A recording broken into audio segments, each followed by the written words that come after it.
uh, to talk about how to manage critically ill COVID. No, I don't think much have changed from our previous guidelines. Maybe some of the recommendations have changed, whether like using remdesivir, tocilizumab, things like that. But not much major change regarding the ventilatory and oxygenation or other things that we had already discussed. I will try to start with your oxygenation. We'll go gradually go to non-invasive and then invasive. I have cut short many slides that have been shown in the previous, but still it would be a refresher for you all. And second part, I think we'll discuss a few slides about the drugs and other management. The main difference that we see in the second wave is that we get a lot of youngsters that come up literally crashing into the ICU with oxygenation, say 40 saturation of 40, respiratory rate of say around 40 breaths per minute. Okay, so these things have are showing that they were not taken care at the right time. Okay, so yesterday, I think some days before, Dr. Aravind had an excellent talk about using of steroids a bit early. And remember, steroids are the only thing that has been proved to be effective. The timing is so very important. You should not start it very early, but start at the right time for the right patient. So you should always have a close eye on patients, COVID patients, especially who are at their home. So as always, in the ICU, most of the procedures are aerosol generating. Your suctioning, your intubation, your extubation, your HFNC, all those things are aerosol generating. And so you should always have the coverall with the face shield, as well as the most importantly, the N95 mask should be worn at all times in the inside the ICU. Okay, so this graph, I hope everybody knows. This is the viremic phase where usually you start with your antivirals, especially if the patient is on oxygen therapy. That's the right time to have your antivirals, but most of the time these patients will not have much of symptoms and they will not be on oxygen therapy at this moment of time. But remember, the second phase, you have what we call the inflammatory stage, which I think can be divided into two stages or two types. Initially, you might have a inflammation that is confined to the lungs. So you have all the lung problems, you have hypoxemia setting in.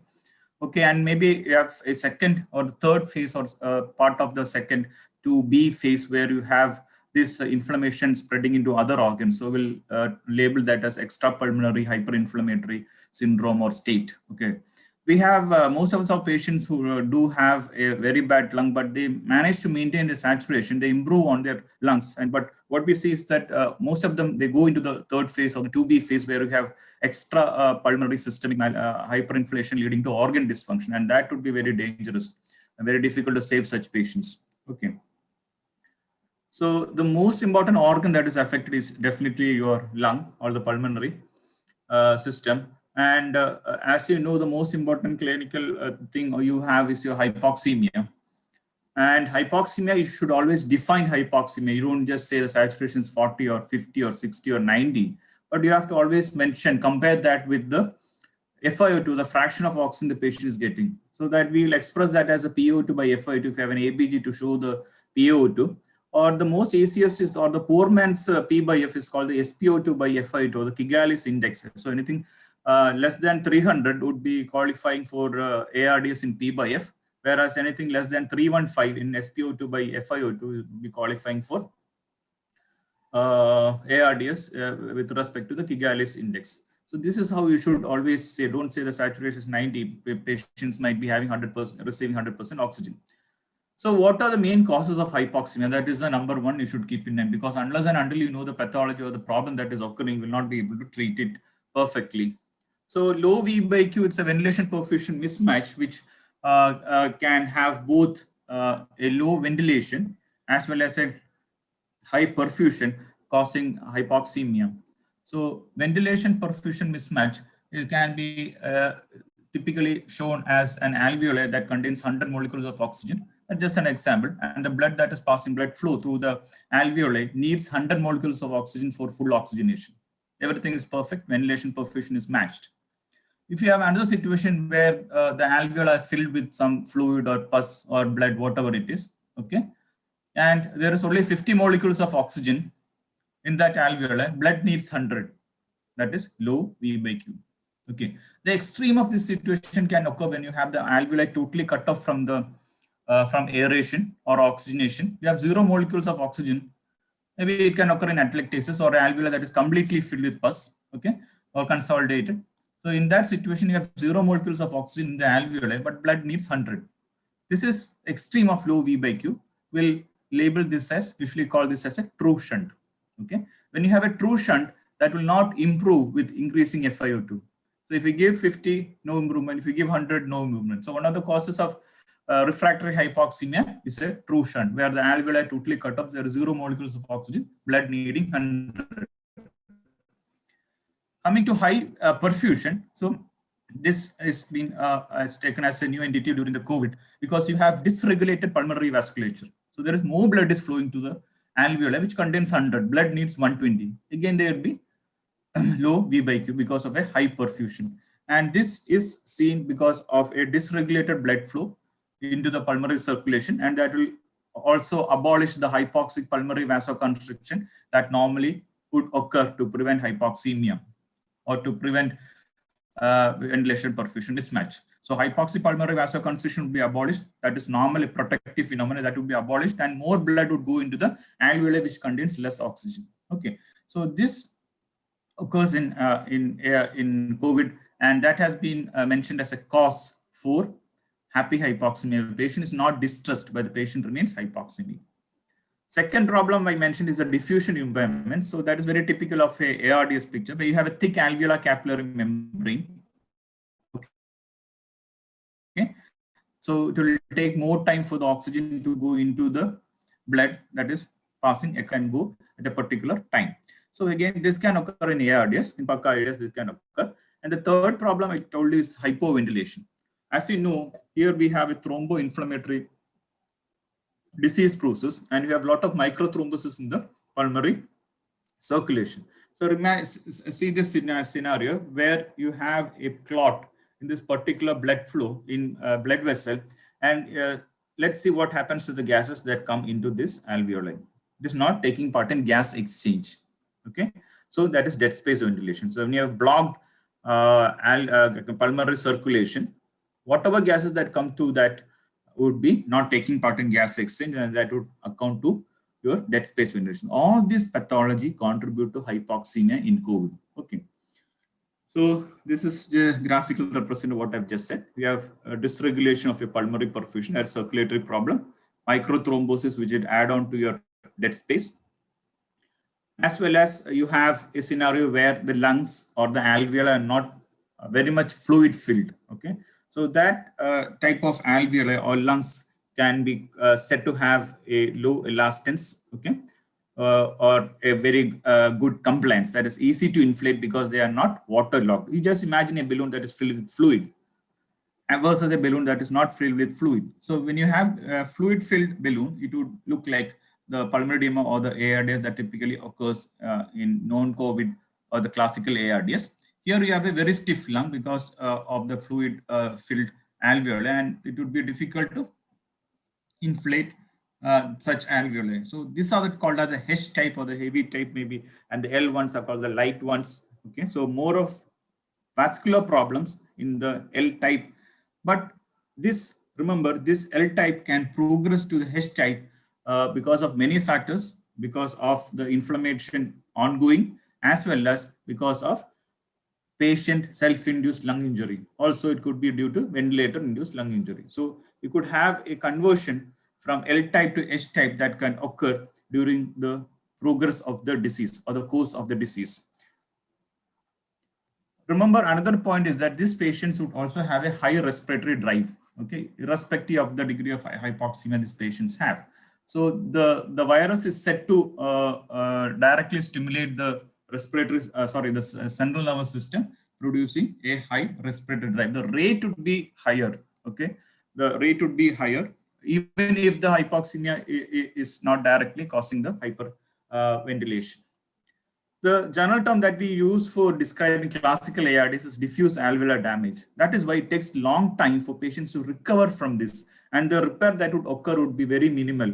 So whatever remaining lung, the patient would have to adjust his capacity to that whatever volume he is having. So that is, you find it difficult once you intubate and then trying to treat a classical ARDS. You have to have lot of patients, and then these patients might need intubation and ventilation for prolonged periods. Okay, so once that goes into classical ARDS, you would find it difficult to wean them off the ventilator.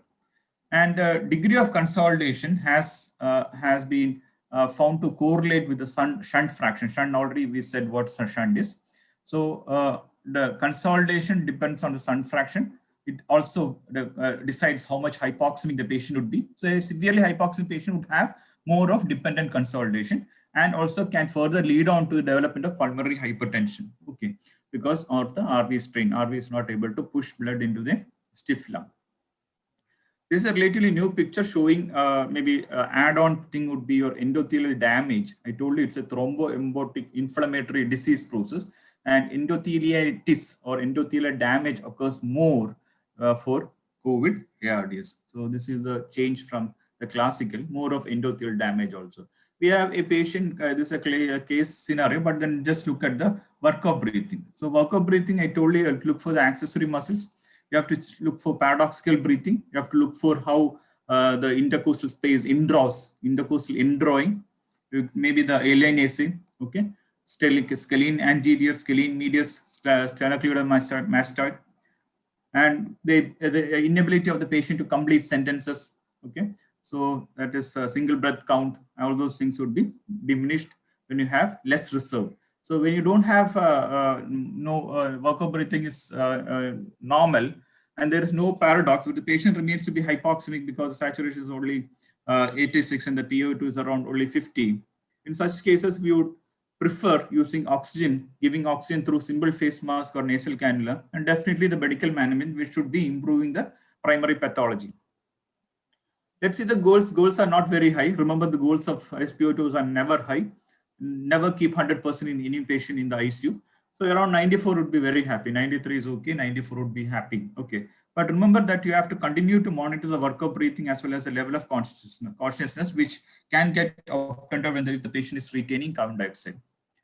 So we all know about the silent hypoxemia or the happy hypoxemia, which I said would be due to a more of vascular problem. The alveoli remaining vacant or free of fluids, patient will not have much of distress or increased work of breathing. Will not tell you. If you ask the patient, are you distressed? No. Definitely no. Okay. Here, I told you about saturation remaining low, and patient will not complain of dyspnea. Respiratory rate might be high. Patient might be breathing at a rate of say 30 to 32, but if you ask the patient, if the patient is dyspneic, they will say, no, I'm absolutely normal. I have no problem. I want to go home.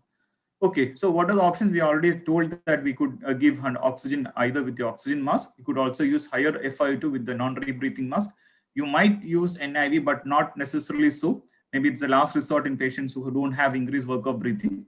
And nasal prongs at high flows are also good. But at the times when you have oxygen problems, better go for other devices, okay, like NIV, rather than going for high flows with nasal prongs and nasal simple face mask.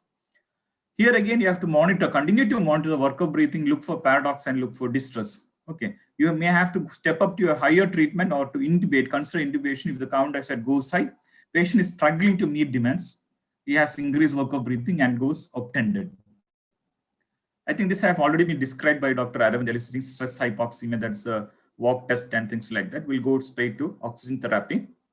So I told you, you have to calculate the P by F. P by F is PO2 by FiO2 if you take ABG, or the SpO2 by FiO2. So in order to know the FiO2, you should know how much flow you keep for individual devices. Then only you'll be able to know what is the FiO2. So when you keep a nasal prongs and keep 1 liter, it would be around 24%. Okay, the FiO2 would be 0.24 because it's a fraction of oxygen in the inspired air. It's always less than 1. Okay, so when you add 1%, you add 0.04 or 4% of oxygen to every liter of oxygen you increase in the flow meter. Okay, so when you go for 4 liters, it will be 36% or 0.36 in your FiO2. So going to stepping up your to your simple face mask, remember you start with 5. Don't keep a flow less than 5. Usually simple face mask is usually started with 5 liters, because if you keep less than 5, there is a chance the patient can rebreathe. Okay. If you want something less than 5, please go for a nasal prongs. And the maximum amount to keep is around 8 liters. If you go on increasing your oxygen, you add on to your wastage rather than help the patient. It might help patient because maybe he might have a higher flows during his inspirations around 0.2 seconds or 0.1 seconds. You'd inspire at that time, he might get a higher effort, but the rest of his exhalation and expiratory pause, you would have wastage of gases. Compared to your nasal nasal cannula, your simple face mask have a bit more of anatomical dead space or the equipment dead space is a bit higher because of that volume. The oxygen would accumulate on the mask during your exhalation and expiratory pause. So again, your FiO2 can go to a maximum of around 0.6 or 60%. That's the maximum with around 8 liters per minute of oxygen through your simple face mask. So we can modify this. We can use a non-rebreathing mask, which has many one-way valves. One-way valves are there, which would allow the gases to go in only one direction. So patient would breathe from whatever gases is in the bag, and that comes whatever gases come through the fresh gas inlet. That is from your oxygen. So here you would get around say 10 to 15 is the usual liters per minute that you keep for non-rebreathing mask. So if you get 15 liters would come from the inlet, okay, and whatever has been collected during the expiratory and expiratory pause would come from the bag, and that again would be 100% oxygen. So whatever is coming from the bag would help the patient achieve peak inspiratory flow rate. Okay, he would get better oxygenation. And here, these are actually the expiratory valves. So the gases would go out through these valves during exhalation. And this is you have one inspiratory unidirectional valve here that would allow gases to be inhaled through that port. So another step up of this simple non-rebreathing mask would be something called as a high flow nasal cannula, or HFNC. Basically, it's the term itself describes what it is. It is high flow. High flow means you have high flows coming from your oxygen flow meter. Specialized flow meters are ideally required, which would have the capability of say going up to 60 liters per minute. Again, it would be a luxury to use this when you have oxygen scarcity. So try not to use this high flows with high oxygen flowing through the HFNC device. In addition to what the patient gets from the oxygen directly from the oxygen flow meter, you would have something called as a turbine, which is inside the machine, would give extra flows. So suppose 15 liters of air comes from the turbine, and you have 65 liters of oxygen coming, 60 liters of oxygen coming from your oxygen outlet. Total of 75 liters per minute go into the patient's nose, because the cannula is kept in the nasal cannula. It's a bit different from what we have like your simple nasal cannula. It has a diffuser, and patient will not have much of a high flow sitting the nasal cavity. It has a diffuser at the end. So again, another important thing is it is heated also. So heated high flows are given with the HFNC. We'll come to that later. So this is how we can place the nasal cannula. Simple face mask, again, remember it should be tightly secured. The straps should be tight. You should not have any gap between the mask and the face. If such occurs, more of air would be entrained from the atmosphere. And remember, when you're using a non-rebreathing mask, don't allow the mask to collapse more than 1/3 of its size during inspiration. So again, remember the flows are a bit high. It would be again a luxury to use NRB during the oxygen crisis. So you should keep flows around 10 to 15 liters per minute so that the bag does not collapse. And again, remember NRB should always be kept very tight and don't allow any gap between the mask and the face. If the whole purpose of keeping NRB would be lost when you have gaps. So in another situation, the only thing you have to note is that there is accessory muscle use in this case. So we would think of giving more support with your HFNC. I already described what it is, and definitely your medical management, all those things would go on.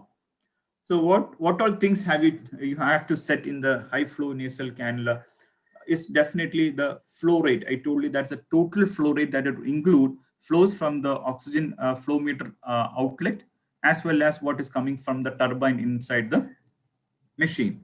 That's a flow rate that we can set on the machine. You have a switch to set that.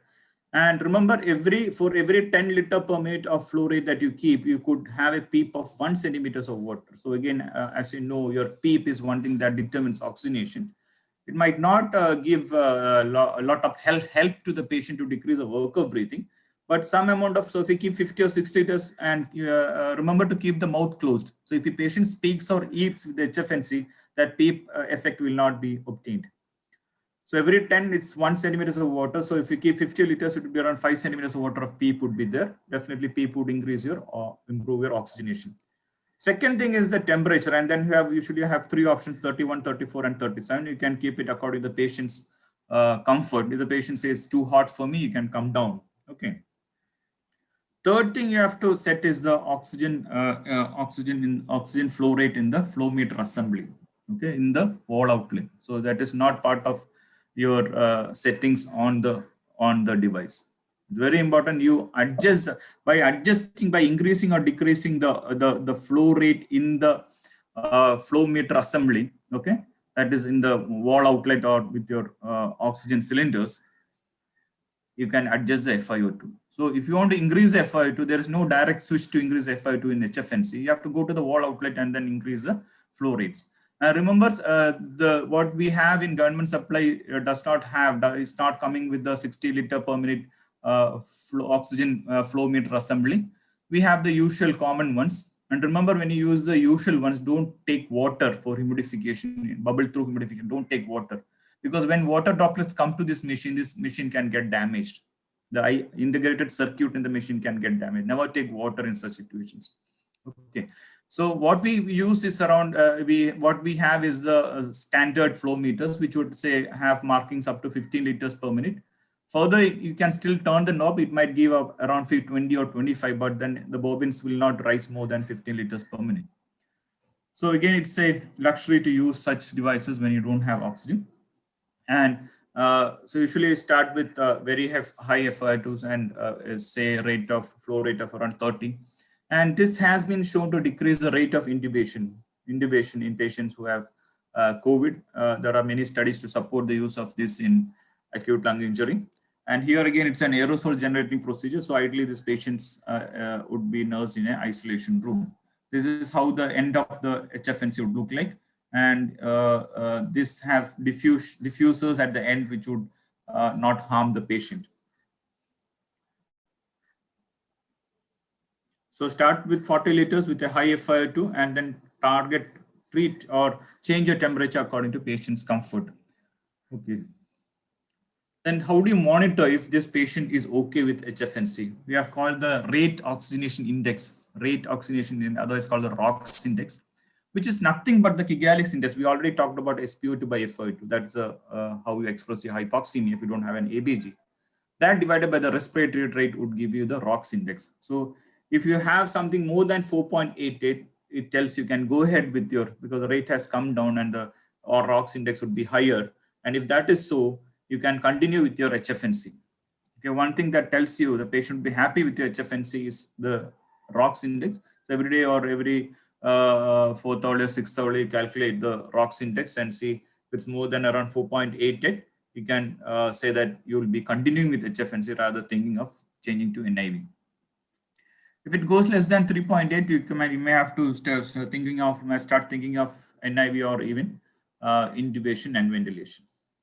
So a few points regarding oxygen, because it's a drug when it's used in concentration above 21. Okay, don't just go and increase the flow rates thinking that the FiO2 and all these things would increase. There are limits. You can just by increasing maybe 5 liters or so, you might be just improving the oxygenation by 2% or so. So all others you would add on to the wastage rather than help the patient. So in concentration above 21, it's a drug. So when you're giving a patient a drug, you should have a prescription. You should know you should write down what the flow rate is. Okay. So for that flow rate, you should know what the FiO2 is. Okay. So you have to set the target. That is very, very important. You should know what is a goal, what is a target. So that can be either expressed as SpO2 or PO2. So we would see what the targets we would aim for. Okay, and then you should also have an prescription regarding when to step up. Okay, either in the flow rate, or if you think that the flow rate, suppose you use a simple face mask and you start at 5 and you ask a sister or somebody who's monitoring the patient to go up to 8. Okay, after 8, there is no much use in giving oxygen through your simple face mask. So after 8, you may have to even change the device. So device change or device step up or flow rate step up should be mentioned in your prescription. So let's see what all things you would monitor. So it's so very important to monitor work of breathing and decide the target, because target would change when the patient is having less work of breathing or normal work of breathing or no work of breathing. Patient is very comfortable versus a patient who has increased work of breathing. Okay, the targets would change, and that's how the World Health Organizations gives you targets for SpO2 in patients with COVID. So if the patient is short of breath or increased work of breathing, just don't aim, never aim for 100%, just stay at 94%. You are happy with 93, you are very much happy with 94, okay? Goes above 95, 96, come down on your FiO2. Patient is not breathless, we can be happy with the saturation. I would be even 88, 90 would be okay. So 90% very well tolerated in patients who are not breathless, okay? Does not have the symptoms of dyspnea, they don't have increased work of breathing, you can stick on to a 90. COPD patients already have a low PO2, so you can still come down on the PO2 to as low as 88 to 92%. So this is your goal, and we'll see what all the literature behind that. I don't want to go into detail, but I'll tell you one study which liberal oxygen versus conservative oxygenation. That's the only study that said that the mortality was higher in conservative group. We had many other studies, ICU rocks, okay, which had better outcome or no difference in ventilator free days at 28 days when they had a patient on 90 to 97 versus no upper limit. No upper limit would be 100%. Oxygen ICU trial again said that there would be an absolute risk reduction in the ICU mortality. So they asked to avoid extremely low and extremely high saturations. And the IOTA is the meta-analysis, 16,000 patients. And it found out that, interestingly, it found out increase in hospital mortality. Mortality was higher when you went for liberal oxygen group.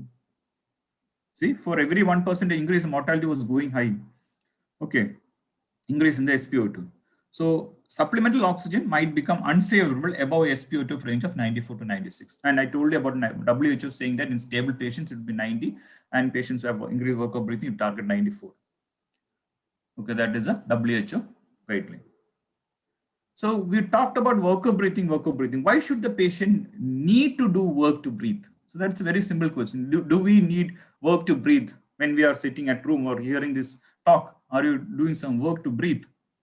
Okay, so this then can be very simply explained by means of a ventilator at one end, okay, and the lungs, which is exemplified like a balloon, or multiple balloons that have different water logging in them, different elastic property, okay, like a bunch of grapes. So we'll just say that the whole thing would be depicted as a lung or as a balloon, okay, and that is connected to a narrow tube, okay.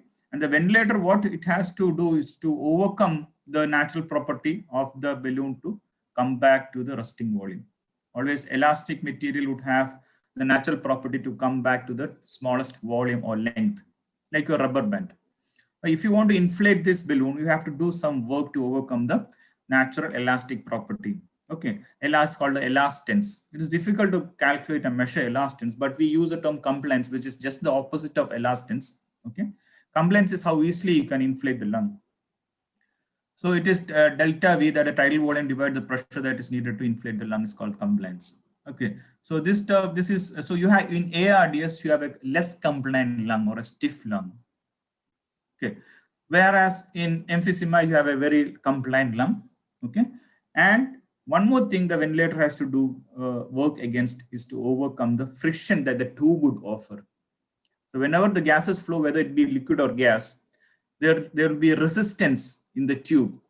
Okay, bigger the tube, less the resistance. That is why you put in the larger size endotracheal tube for patients who need intubation. Okay, don't go and put 5.5 for adult patient. That will add on to your resistance. Okay, so the total work done would say, suppose you have 100 pressure here. Okay, as the gases go down the tube, okay, what would happen to the pressure? Pressure would drop because it is used to overcome the resistance that tube offers. Suppose whatever comes here is only 80. At the entry point of the lungs, it becomes 80. The pressures drop to 80 centimeters of water. So what does 80 represent? 80 represents the work or the pressure needed to overcome the elastic property of the balloon only. Balloon only. What does 100 represent? 100 represents the work or pressure that is needed to overcome the resistance as well as the elastance or the elastic property of the balloon, both. So this would indicate both, whereas this value would indicate, would only tell you about how stiff your alveoli are. Okay.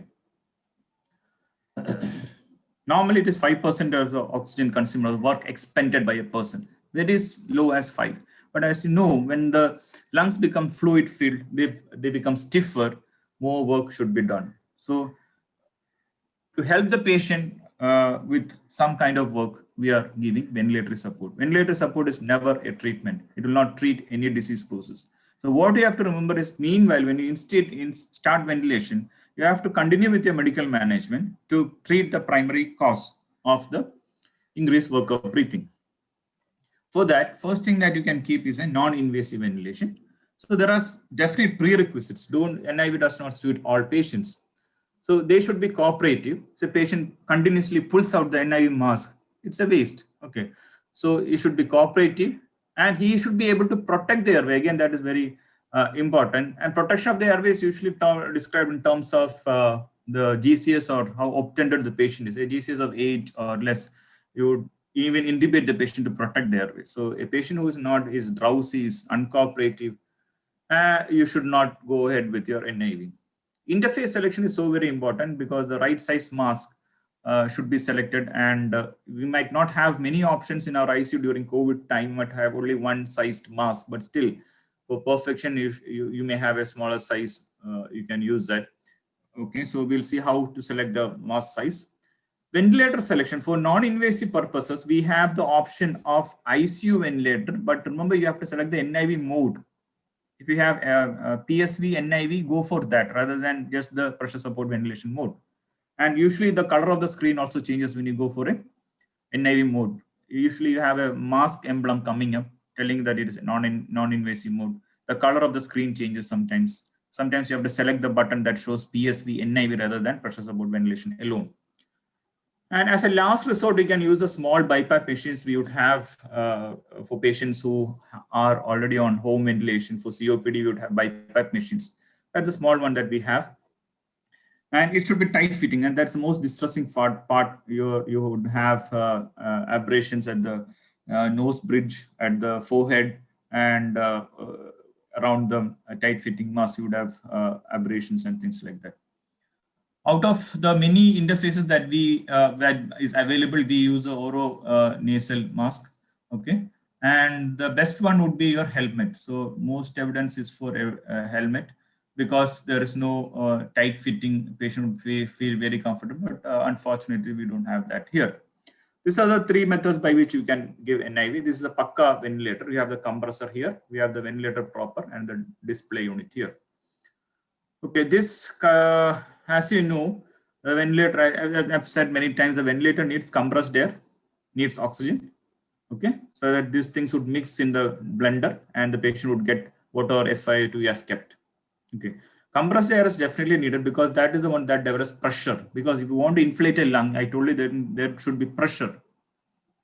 And because of high pressure at the ventilator, the gases would flow from the high pressure to the lower pressure. And that is how your lungs are inflated. And this ventilator can be used for a transport as well as for a ICU purposes. This does not have the bulky compressor in it. You can take it along with you, around 10 to 15 kgs. So this works on the principle of turbine. So where does the compressed gas come from? It comes from the turbine inside the machine. Okay, it's just a fan sort of thing that would like rotate at high speeds to produce compressed air or pressurized gases. Okay, and it would mix with oxygen. Oxygen would come from your cylinder or from your wall outlet. Third one, which is again not very much used for COVID because it has only one limb.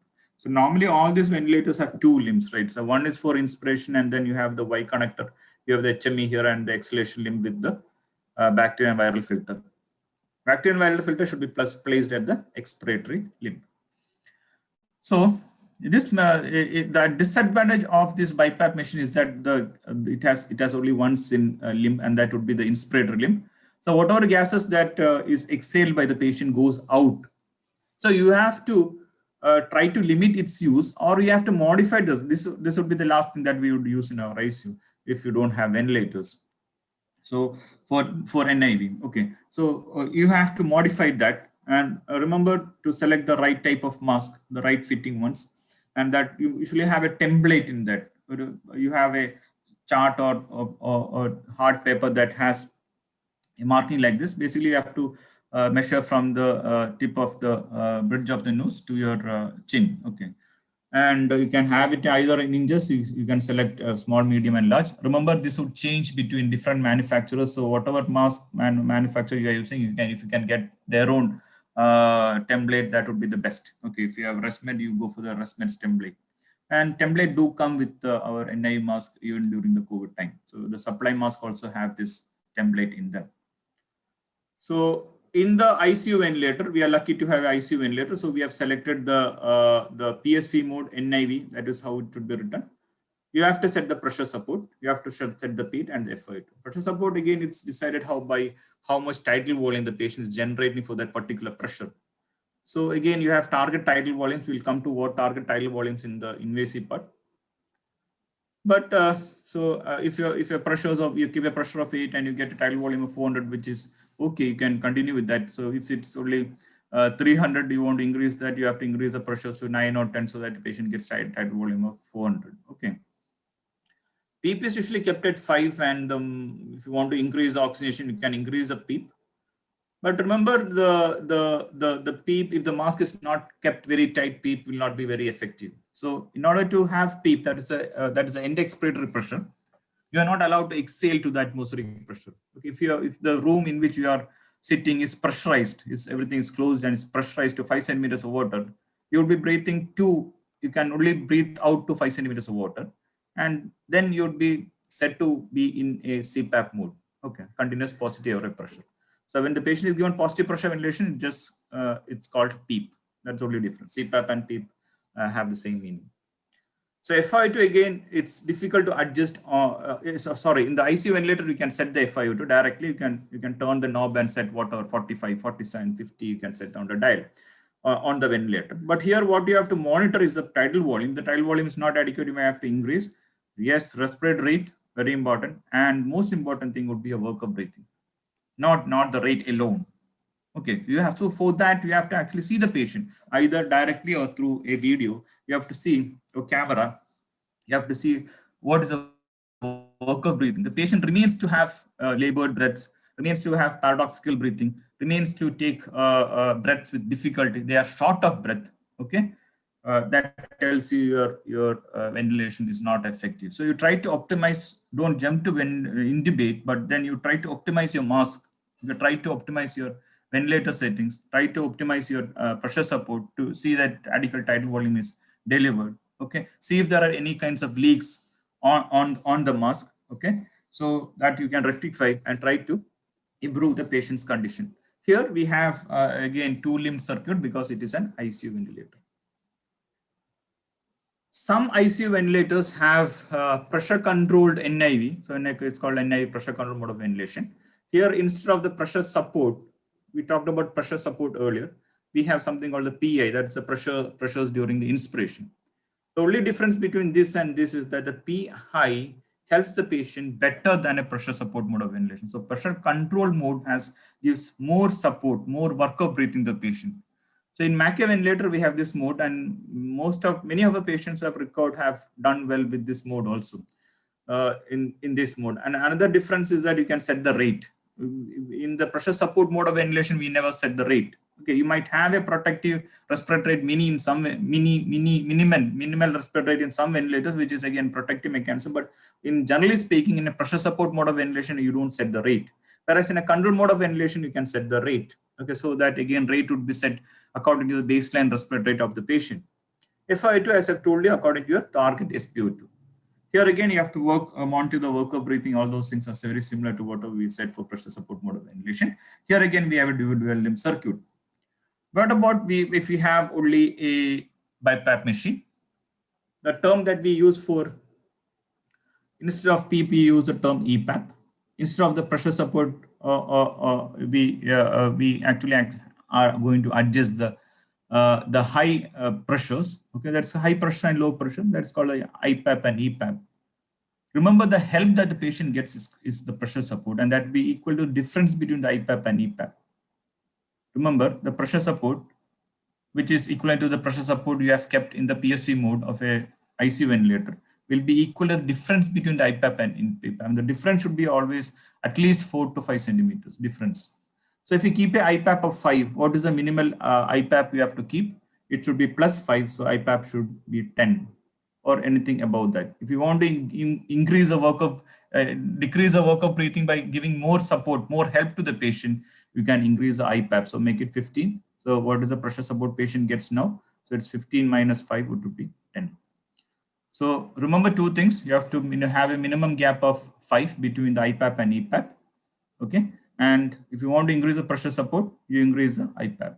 Okay. Here again, whatever we have said for would apply here. It's a single limb circuit.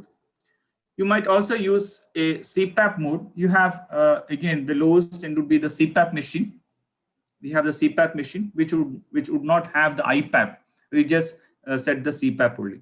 So CPAP, as I already said, it is equivalent to PEEP. Okay, there is no pressure support. The tidal volume would depend upon the patient's capacity only, the amount of work he can do. Okay, and here also you have to monitor the respiratory rate, work of breathing, and any leaks around the mask.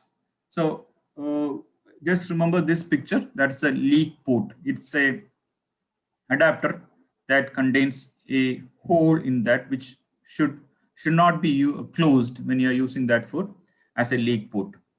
For if you want to convert this to a just a adapter, you can close that, and it has another port into which you can give oxygen. That has a closure device. You can close this with this white cover. Or so just remember this picture, because that is the one that you would use when you're going for a single limb circuit.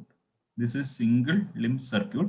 This is connected to the BiPAP machine or a CPAP machine. So this is a modification you should make, because you don't want the viruses to come out. So what you have to do is to filter the exhale gases before it is expelled. That is the only difference. Okay. Remember, the bacterial and viral filter should come between the exhale gases and this is the leak port. So whatever gases come out to the atmosphere would be filtered by the bacterial and viral filter that you have kept here. So in non-COVID cases, how do you manage? Non-COVID, there is no risk of infection. In those situations, we use a vented mask. So there will be holes on the mask which would allow gases to go out. There's no need for this leak port at all. When you modify that to be used in COVID, you have to take a non-vented mask, because if you use a vented mask, or even if there is a gap between this mask and the face, this viral particle should come out. Okay, it's difficult. In any NIV, there will be some leak. However tight you keep it, it's very difficult to have 0% leak.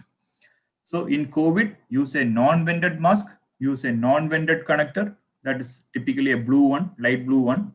Keep a bacterial viral filter. This is the last thing, that last resort that you should be using in your ICU if you don't have a ICU ventilator. Okay, and then keep the leak port.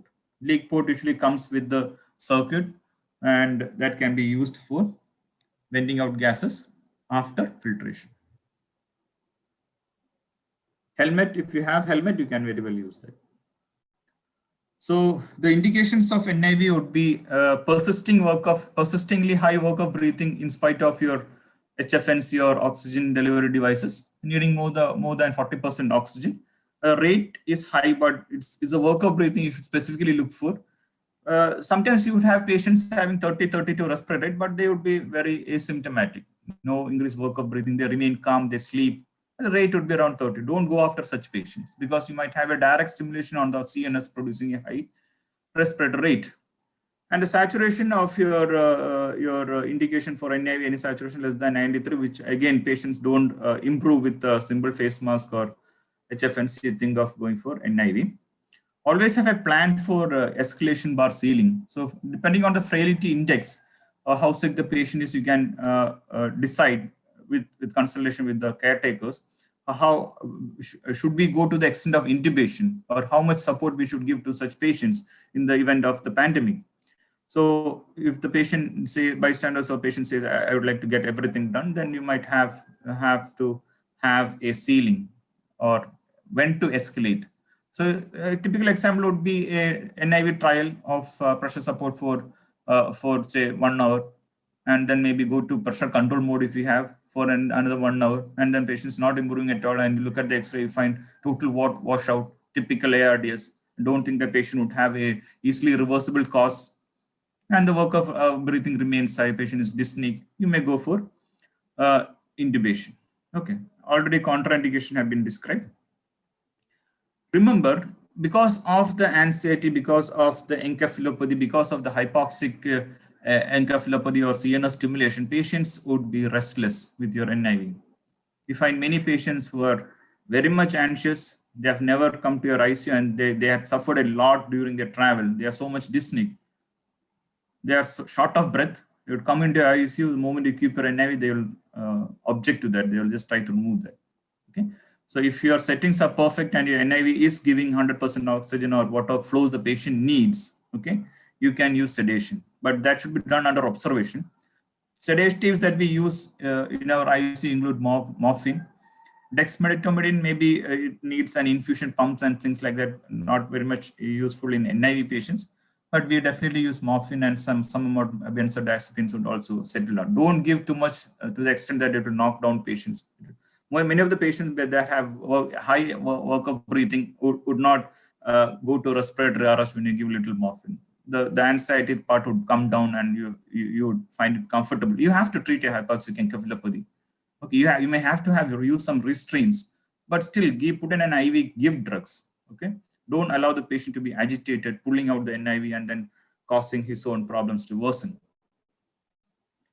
So any patient who is admitted to your hospital, even in home care, we have advising this awake prone positioning or repositioning proning protocol as CART protocol.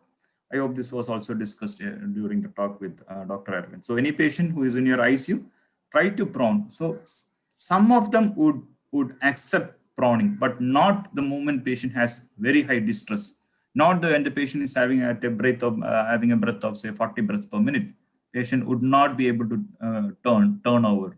Don't try to prone such patients. Once the work of breathing just comes down, try proning, and remember, not all patients would respond to proning. Okay, so if there is no much of difference between your anterior and posterior lung, there's everything is fluid filled and there's no much change in the compliance. Okay, then they might not respond too much to your prone positioning. Okay, so select patients based on their cooperation, their ability to lie prone, and also the response you get while proning. So keeping all this in this mind, you can advise them to go on proning in rotation. So 30 minutes to 2 hours is the time that you have to keep the patient on prone or in one position, and then later. The main how this thing improves oxygenation is a better distribution of ventilation perfusion. So in the first diagram, you can see a lot of alveoli, number of alveoli being collapsed, because the volume of number of alveoli are more on the dependent side, more number of alveoli on the dependent side. When the patient goes upside down, you have more number of alveoli that are open, and very few numbers have on the dependent part are closed. So that will allow the ventilation perfusion to have better matching. So mismatching would be reduced, and that is the number one thing by which your oxygenation can improve. So we go to the another scenario where again there is paradox, and there is a patient is already on HFNC, but when you observe that a patient had a accessory muscle use is being continued, and the patient develops paradox, and then your ROX index is less than 4.88, you think of stepping up your treatment to intubation. So this is just an algorithm till what we have discussed now. I think we'll just skip and then go to invasive ventilation. So invasive ventilation, we don't use the BiPAP machine, though there are some evidences to use BiPAP machines for tracheostomized patient. Generally speaking, we don't use BiPAP machines for intubated patients. So again, the other two types of ventilators are the ones that we use. And I told you about the circuit that we use. It's a dual limb circuit. Okay, so timing of the intubation is the $1 million question. So you would all ask, when should I intubate? Okay, that is a very difficult question to answer. And provided you are seeing the patient continuously, you would be able to answer it yourself, because The work of breathing does not come down, does not improve with HFNC, does not improve with NIV pressure support, does not improve with your pressure control mode of ventilation if you have such a ventilator. And patient, even with sedation and optimal tight fitting mask, all these things there, patient continues to be dyspneic. Okay, you can think of intubation. But there was one study that came up recently. I don't know how good the study was, or it was a systemic review and meta-analysis on non-randomized cohort studies. Okay, so it had a lot number of patients, around 9,000 patients, and the result was that there was no statistically detectable differences on all-cause mortality between patients undergoing early versus late intubation. So when to intubate, or is intubation better than non-invasive ventilation, is again difficult to answer. It depends on which center you're working at, the ability of you to keep the patient intubated and ventilated for prolonged periods till the lungs recover. How much recoverable or easily reversible pathology is there? So all these things decide whether you would intubate and go ahead or still stick on with your NIV. What I'd like to emphasize here is that if the patient remains to be in distress, okay, in spite of say 4-6 hours of NIV, ABG might look good, but the respiratory rate is around 40, and he has the accessory muscles are being used. She's fatigued. She can't speak. She can't eat. She can't drink. Okay, she can't drink. So such a situation, you might think of intubation.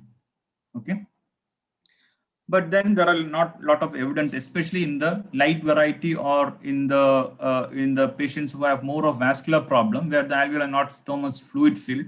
Okay, sometimes your steroids and your antivirals can bring down the respiratory distress. Sometimes with while you continue on the NIV. Okay, remember, continuing on the NIV with large tidal volumes can also produce something called as a patient self-induced lung injury because of the large transpulmonary or transalveolar pressure that's being generated by the high drive of the patient. So keeping this study that came in 2021, we might be like trying to keep the patient on NIV. Like remember, even after full optimization, it's not working, you might go ahead with ventilation. Remember, there are two categories of ventilation. I'm not talking about modes. There are two major categories of ventilation. One is a volume control category, where you set the volume, or maybe more specifically, it is said that the ventilator has more control over the volume rather than the pressures. To put it in simple terms, in volume control mode of ventilation, we set the volume. Okay, suppose it is 500. For one particular patient, the pressures that are developed to deliver 500 would vary between patients and at different points of time. Okay, so it's our duty to see the pressures and see that they are in the safe zones. Whereas in pressure category of ventilation, we set the pressure instead of the tidal volume. So how much pressure would you set? You would set a pressure so that the patient gets the target tidal volume. So in both cases, you should know what the target tidal volume is. Okay, and here the volume varies. It is our duty to go and see if the patient is getting adequate tidal volume. Understood? This is the category of ventilation. So again, that balloon and the ventilator and the tube comes into picture, because when you go for volume category of breaths, volume control breaths, where you set the tidal volume, say 500 ml, and for each and every patient, the pressures would vary. You should monitor the pressures. I told you that we should go and see that the pressures are in the safe zone. So what are the pressures that we should go and look? Okay, we should go and see the peak pressure. Peak pressure is, as per previous example, it is 100. Okay, we should also monitor the plateau pressure. What is this plateau pressure? It is the alveolar pressure, the pressure in the lung. So what was that previously? It was 80. How do you monitor the plateau pressure? You have to do a procedure that is called the inspiratory hold. When the patient is given muscle relaxation, patient is not taking spontaneous breaths, there's a switch on the ventilator that tells you that you can give an inspiratory hold by pressing that. So if you press the inspiratory hold, what happens is that both the inspiratory and the exhaled valve would be closed. So there is no flow of gas. There is a column of gas connecting this ventilator to the lungs. So if you measure a pressure here, that will give you the pressure in the lungs. That will occur when there is no flow. So plateau pressure reflects alveolar pressure. Okay, and that is obtained by giving an inspiratory hold during your ventilation, and that should occur when the patient is actually not taking breaths, ideally when the patient is totally muscle relaxed. Okay, And what does this tell you? That tells you the pressure in the alveoli. And that pressure is so very important. It's that decides whether the alveoli will break open or not. It will decide whether you have lung protective ventilation or not. So what is the upper point? It should be always less than 30 centimeters of water. Your plateau pressure. So you are not very much concerned with your peak pressure. Why? So if it is 100 and if it comes down to 25, okay, comes down to 25, just before it goes into the lung, you are happy, irrespective of the peak pressure being 100. The alveoli will not rupture. Why this occurs? Why is the so much of difference occurring from 100 to 25? That is because you have a lot of resistance in the tube. There might be a tube kink. There might be secretions in the tube. Okay. So if your set pressures recorded are peak pressure of 100, plateau pressure of 25, it's okay. As long as this is not less than 30, you are still going ahead with lung protective ventilation. One more thing that you have to monitor is a pressure that we ask the ventilator not to exceed during inspiration. It is volume control, but see, remember a situation where you have to give 500 ml. You have to give 500 ml. Ventilator for one patient is 20 centimeters of water. But say 500 for another patient, you need 120 centimeters of water. Is that acceptable? Provided the tubes are not narrow, the whole 120 would go into the alveoli and break open the alveoli. Especially the normal ones, not the ones which are deceased. Normal ones are the ones that would break open. Okay, not the hard sponge-like alveoli. So here in this situation, we say to be on the safe zone, we don't have to go and see the pressures every time. We ask the ventilator to limit the pressure to 40 centimeters of water. And that is called the P limit. Indirectly, we tell the ventilator to limit the pressure to 40 centimeters of water. I will tell you how to set the P limit on the ventilator, which switch to adjust. Okay. So what does the ventilator do here? Ventilator starts to increase the pressure, try to give 500 ml. But when it reaches 40, it knows that it should not go above 40. So ventilator will hold that pressure at that 40. Okay. And when the TI max is reached, that's the TI max, the time maximum time that can be spent on inspiration is reached, it will cycle to exhalation. And in such situations, there would arise a situation where this 500 ml could not be delivered in 40 centimeters of water. Patient needs 120 centimeters of water. So the tidal volume would not be delivered, and the ventilator will say low tidal volume. Low tidal volume alarm would come up. Low tidal volume alarm would come up. Okay. So in this situation, see what are the settings? 500 ml tidal volume. Pressure limit is 40. What would be the peak pressure here? Peak pressure is again 40 centimeters. If your peak pressure that is recorded on the ventilator is equal to your pressure limit, that means it is a pressure limited breath. Ventilator will not give tidal volume because you have asked the ventilator not to increase the pressures more than 40. And the ventilator would hardly give 150 ml. If you are not going to see what the patient gets, okay, you have set 500, don't think that the ventilator will deliver 500, irrespective of how stiff your lungs are. Okay, so go and see the pressure limit. If your peak pressure is equal to your pressure limit, you will call that breath as a pressure limited breath. What all things you can do here? One, you can decrease the tidal volume. You know that there are problems either in the tubings or in the alveoli. There are problems. Okay, so decrease the tidal volume. Second, you can increase the pressure limit. Increasing the pressure limit, you might land up in a barotrauma. So best thing is to decrease tidal volume and see if the whatever you try to give is reaching the patient. Whereas in pressure control mode of ventilation, pressure control category of ventilation, here the volume varies. You don't fix a limit for the volume. It is our duty to go and see the patient does not get too much of tidal volume or too little. It's our duty to go and see. But it prevents barotrauma. It has a fixed pressure. It prevents barotrauma.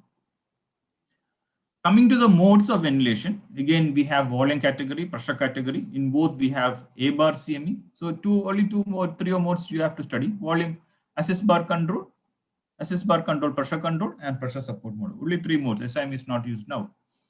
Three modes you have to study. So what are the general settings? I have told you should set tidal volume in a volume category of breath. Volume control modes, you have to set tidal volume directly. Whereas in pressure control mode of ventilation or pressure category mode of ventilation, you have to set the pressures in such a way that you get this much tidal volume. So this much tidal volume is 6 to 8 ml per kg predicted body weight. You predict from the height of the patient. So you have the formula to calculate the predicted body weight. So you have to measure the height of the patient using a measuring tape when the patient lies down on bed, okay, and then convert that to height of the patient, and then convert that to weight of the patient. So it's very simple for males. For 60-inch male, the weight is 50 kg. 61, it would be 52.3. 62, you have to add 2.3 to this. So every inch above 60, you have to add 2.3 to 50 kgs. So that is for males, and for females, it is 45.5. So what is the respiratory rate that you would keep? It's towards the patient's baseline or according to the ABG, because your respiratory rate decides your minute ventilation. Tidal volume is most probably would be fixed. Okay, if you want to wash off your carbon dioxide, you might have to increase the rate of the patient. That maximum is 35, maximum respiratory rate of 35.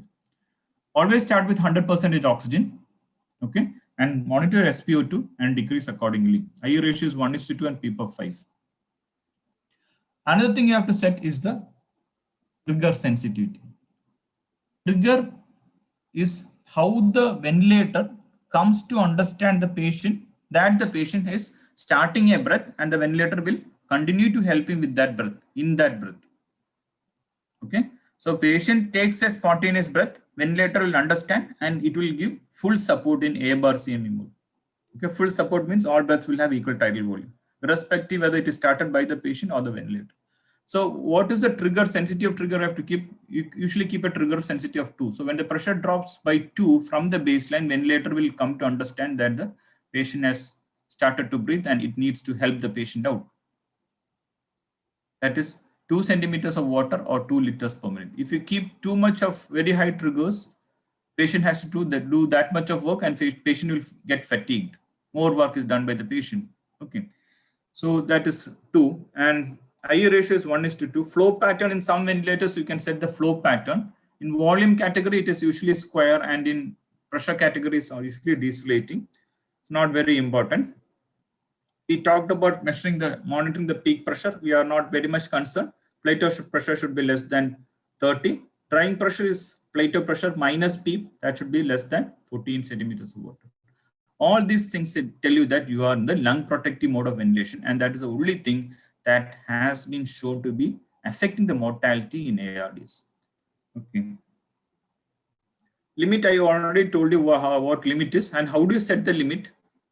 So in most ventilators, you don't have a direct knob to control the limit. This occurs, this is set for in volume category of breaths, okay. So here you have to go and see, go to the alarm setting, go to the alarm profile and see what is the value that has been set for high pressure alarm to sound. Alarm settings at the high pressure alarm to sound, you set a value that will indirectly act as the pressure limit. Okay.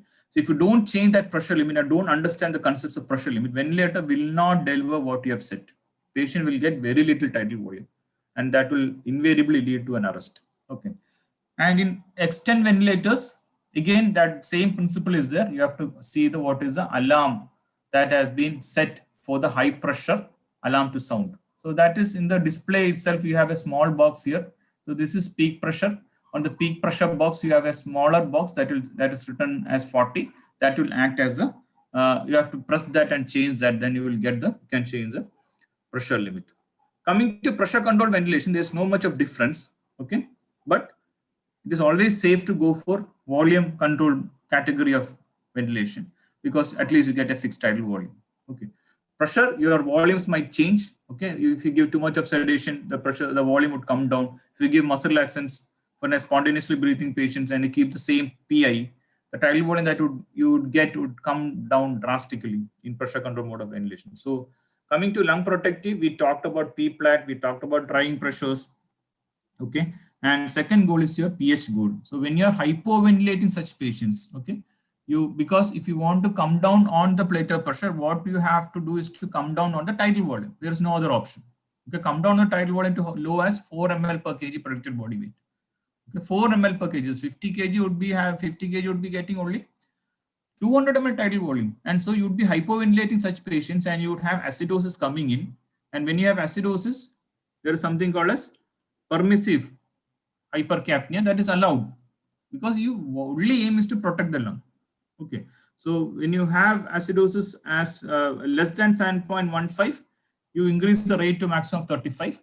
And if it still remains less than 7.1, you are asked to give soda bicarb. Very paradoxical situation where bicarb would be converted to carbon dioxide and that needs lungs to wash off. If not, carbon dioxide will accumulate and produce worsen the acidosis. This is just to buy time, hope that the lungs would improve in a few hours or so. So if it is between 7.15 to 7.3, you have to increase the rate till 35. Okay, or the pH is more than 7. So anything more than 7.3 is acceptable. So that is your pH goal in permissive hypercapnia. Goal number 3 is definitely your oxygen. Goal number 1 was pressure. Goal number 2 is your pH, and goal number 3, pH indirectly tells you carbon dioxide, and the goal number 3 is your oxygenation. So again, as usual, a patient who is not having high workup breathing, your PO2 would be around 90%, or who has high workup breathing is around 94. PEEP, you can use the PEEP FiO2 table that's given in the ARTSNet guideline. You get it's a combination of FiO2 and PEEP. So you go rightwards if oxygenation is not being met. So coming to the care of a ventilated patients, including NIV, okay, the patient would have fear, would be angry, would be helpless, would be frustrated, totally frustrated, and would be very much anxious. So it's very difficult go to talk to the patient, reassure them, okay, and they are seeing many patients die. Patients besides them are dying, okay. Youngsters would complain, please let me off from this ICU today. Saturation would be only 80% without oxygen. So such patients would need adequate use of sedation, muscle relaxants when required. More of sedation and less of muscle relaxants would be better. Endotracheal suctioning at the right time. Change in position, look at the back. Nutrition, so very important to start feeds early. Infection control and thromboprophylaxis. And one such device that is used especially in COVID is a closed suction. Okay, we attach that to your endotracheal tube. So you have the endotracheal tube here. Okay. So suction would be concealed in a plastic cover, and that you can just push it and it goes inside whenever you want to. The ventilator tubings would come here. So this is a MDI adapter, okay, that can be connected at this place and just keep it there. When you want to give MDI, you can just connect that MDI at this port and just press that MDI, and the gases would be delivering. Okay. So this is a closed suction that should be used in COVID to prevent repeated opening and allowing the gases to come out. So this is another method. This is again another type of MDI adapter that is used to give meter dose inhalers. Okay, so you just remove that plastic cover that comes here and just put the nozzle into this hole, and then you can just press. So when the patient is intubated or in any critical care patient, you just follow the IHUG fast SBAD. So is infection control adequate? Are you going with your antivirals? Does the patient need antibiotics? Head of bed elevation is usually 30 to 45 degrees head up is there. Also prophylaxis as indicated. Sugar should be 140 to 180, general recommendation for ICU patients. Feeding, is the patient being fed? Is the patient having pain? If so, are you giving analgesics? Adequate sedation, thromboprophylaxis, as the bowels opened. Maybe in a day, 3 days or so, you need the bowels to open. Is there any line that needs to be removed, invasive or IV lines that need to be removed? And definitely de-escalation of antibiotics. So all those things are the things I should keep in mind.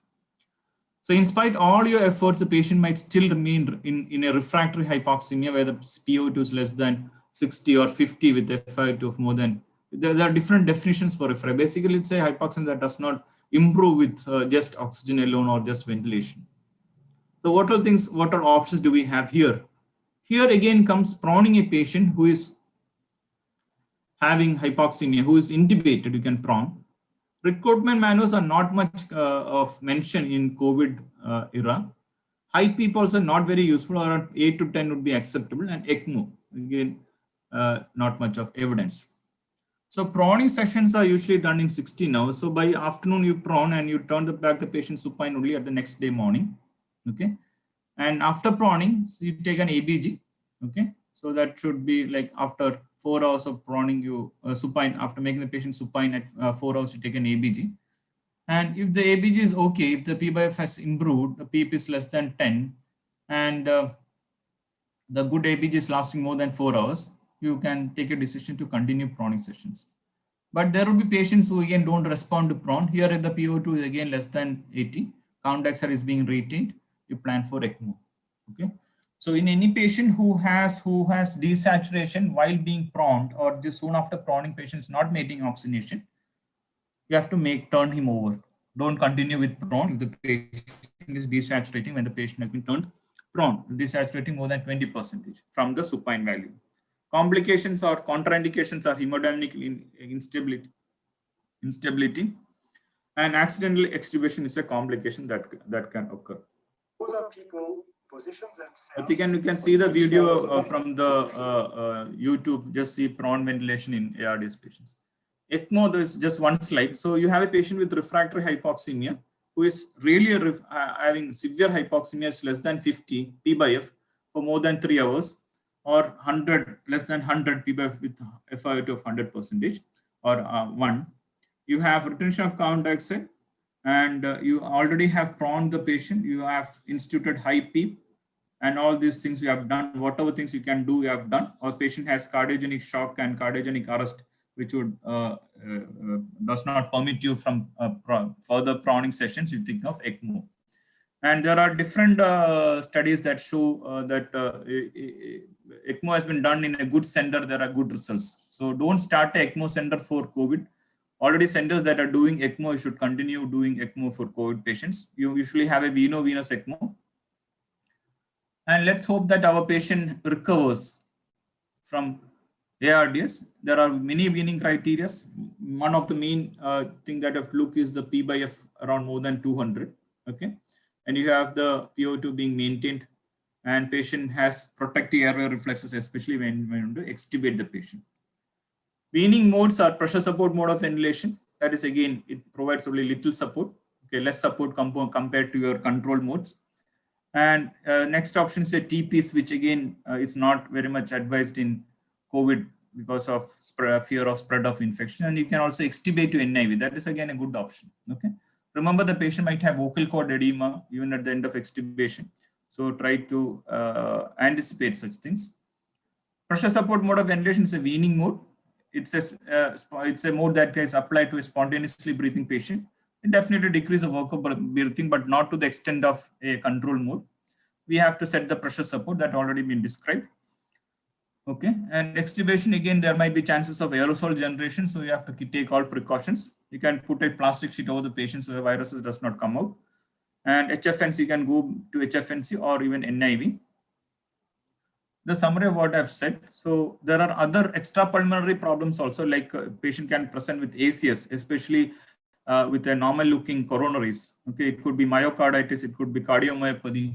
So drug of choice, your patient has hypotension, would be noradrenaline. Second add-on is your vasopressin, and if the patient is cardiogenic shock, in spite of a norad, you can add dobutamine to that. Okay.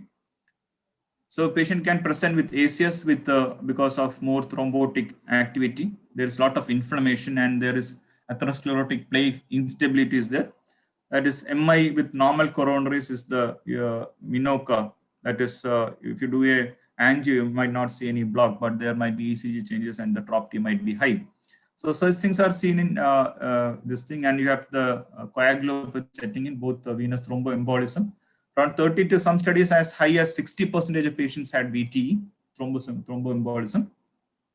So when you have a COVID plus pulmonary embolism, in COVID alone, the D-dimer would be high, but when you have pulmonary embolism, it would be very high. But as per one study, the cutoff is around 2.6 milligram per liter, and that was 100% sensitive and 60% specific. It's very difficult to say whether it's because the patient is dyspneic, whether it's due to a pulmonary embolism, more of a clinical scenario, sudden onset of breathlessness, okay, and the patient is high risk. You may think of a pulmonary embolism, you have to do a CTPA or contrast CT to find major embolism. Most of the time, they would be segmental or subsegmental, where you have to go for BD dose of heparin, that's all, no need for giving lysis and things. So basically, you have an endotheliitis producing sepsis-induced coagulopathy and DIC. So this chart, I think it's been already explained, is there in the guideline. We'll skip that for time. Fluid management for ARDS, it's always conservative fluid management, like keep a bit of negative if the U0 output is adequate. Hypervolemia has been shown to increase the length of stay and mortality. So don't keep the patient overloaded. And volume status is very difficult to assess because we need invasive monitors like RT line and ultrasound to see the IVC collapsibility index and things like that. These are called the dynamic variables, not just the BP or the CVP alone. But if you don't have such devices, you can depend on the capillary refill time, very good bedside method, and also the urine output, the mentation, all these things that tell you that there is good oxygenation to your peripheries. And that's a PLR test that can be done in spontaneously breathing patient. But remember this, you have to look for changes in the cardiac output rather than the BP. Okay. So that is again making things complicated. Neurological problem, we have again lot of patients who are restless, who are agitated just because they are hypoxic. They might also have COVID encephalopathy. Some of them have Guillain-Barré syndrome. A lot of them have medication. See, if you give a lot of high dose of steroids, again, you might have something like the patient would start becoming restless. Okay, so drugs itself can produce hypoxemia, can produce COVID, can produce encephalopathy. They would be delirious, and you have to treat with haloperidol or whatever you have for treating delirious patients. Okay, so the risk is always there. So be very polite with them, understand them, go talk to them. Okay, reassure them. You can use phones. Most of patients request for phones, they would be given phones, but then you should always limit the use of phones. You can ask them just 1 or 2 times you can call, not to be always on phone. But most of the time they will not be on phone because they feel it very uncomfortable. Already they are tachypneic and they don't have very much interest in using their phone. And if they're continuously using the phone, I think it's time to shift them out of the ICU. So these are the delirium problems that we have. You have to assess, look for delirium and then basically treat that. Kidneys again is another target for your COVID. It could present with proteinuria, acute kidney injury just because of COVID, okay, not a true sepsis.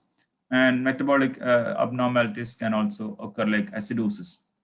So if the patient already had proteinuria there and there's high risk for patient going into AK, hematuria, elevated basal creatinine, these are the, or AK2 or more already existing are risk patients. There is, remember, there's a fourfold higher mortality among patients who have stage 3 acute kidney injury. Problems would be due to cytokine injury or organ crosstalk, a lung problem producing renal problem, like your hepatorenal syndrome and things. Systemic infection of infection systems of infection like rhabdomyolysis and metabolic acidosis can take the toll on the kidney. So one method is your renal replacement therapy. So when you're keeping using a dialysis, you can think of removing the cytokines also with the absorptive therapy. That's called absorptive therapy with something like Oxaris filter and things like you can use, which would absorb the inflammatory mediators from the blood. It will absorb both the pro and anti-inflammatory, but then definitely the pro-inflammatory would be much higher, so that more clearance would be obtained from your pro-inflammatory. So diuretics is loop diuretics are one option to maintain urine output. You have to treat your hyperkalemia and metabolic acidosis as well as plan for CRRT, that is continuous renal replacement therapy, or a SLED, sustained low efficiency dialysis, when you think of renal replacement dialysis. Okay. Glycemic control is again very difficult because we use steroids at very high dose and we find it very difficult to control the sugars, and ideally it should be IV insulin. Again, that we find it difficult because when you start IV insulin, maybe every 2 hours or so, every hour, that is a thing, or every 2 hours you have to monitor the GRBS. We find it very difficult. And target as for other critical ill would be around 140 to 180. Antiviral drugs we have already described. Tocilizumab, we have started using tocilizumab if it is available more commonly. So recent study that have come up said that you can use tocilizumab in patients who literally go bad. Very easy to. ICU when the patient is on oxygen, patient is not maintaining, you give non-rebreathing, not maintaining, HFNC, on same day goes to NIV and then to extent of intubation, or even the high pressure support on NIV. You can think of giving tocilizumab. It's a IL-6 receptor antagonist. So basically, these are the guidelines on patients in whom you would give early tocilizumab. One dose is given usually 400 milligram, and the second dose can be used as that is the clinician's decision. So CRP needs to be high. The second point is for patients who are not in ICU but in other areas where they are on NIV and HFNC, and they have to have a high CRP also. But in patients with within the ICU, you have a 24-hour deterioration. Within 24, patient goes very bad, and like you need to step up your treatment. So that is an indication of tocilizumab. You don't have to do IL-6 anymore. what they say that your blood IL-6 might not correlate with the IL-6 in the bronchoalveolar lavage or in the lungs. So there are contraindications when you have a liver problem, a lot of thrombocytopenia and sepsis or active TB. You are not justified in giving tocilizumab. So that brings the topic for discussion.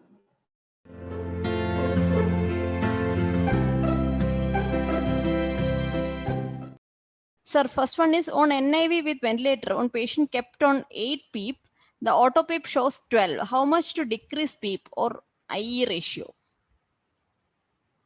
The problem here would be a stuck expiratory valve.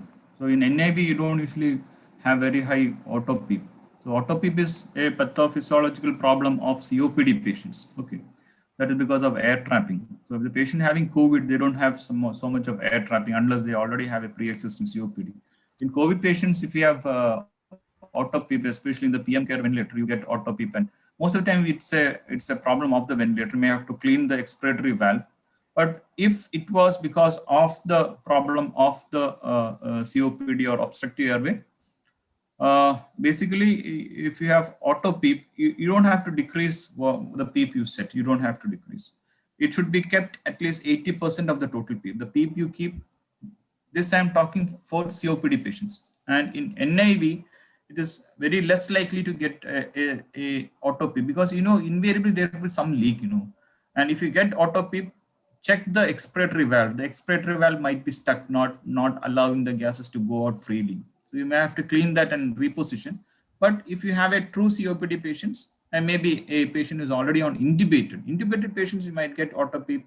It might be again expiratory valve problem or COPD because of the pathological process. You might have auto PEEP. Okay, the guideline says that you have to keep a PEEP that is almost equal to 80% of the total PEEP. You have to give extrinsic PEEP because extrinsic PEEP would keep the airway open, does not allow the airway to get collapsed or close before complete exhalation. So that is a recommendation for setting a PEEP when the patient has auto PEEP. 80% of the auto PEEP we should be keeping. Don't try to decrease. But in NIV, in COVID scenario, it's very less likely because due to be a patient problem. So it would be most of the time it would be an equipment problem. Can the PEEP FiO2 table given by ARDS net be applied for patients on NIV also? That was set up for patients who are intubated. So in that guideline, any patient who is having moderate ARDS, that is PEEP of less than 200, would be intubated. But for ARDS, we actually keep a PEEP of around 150 as a threshold for intubation. Okay, high PEEPs in NIV is not useful because invariably pressures more than 20 will not be attainable without leak in NIV. If there is leak, the whole concept of giving PEEP would be lost. So don't try to go and keep very high PEEPs. Max out be 8 and see the peak pressure 20. If it's higher, the chances of leak, some amount would leak outside. No, you might get some amount of higher PEEP, but then better to go for intubation when patients need high PEEP. We are getting good result with BiPAP, which is less costly and user friendly. Can't we promote it more than mechanical ventilation so that more people can be saved at the present scenario? That can be done even at primary hospital.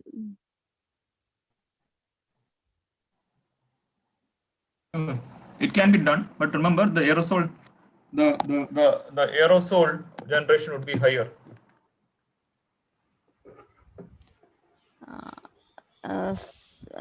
Kindly elaborate on rapid sequence ventilation. Rapid sequence intubation would be the right term.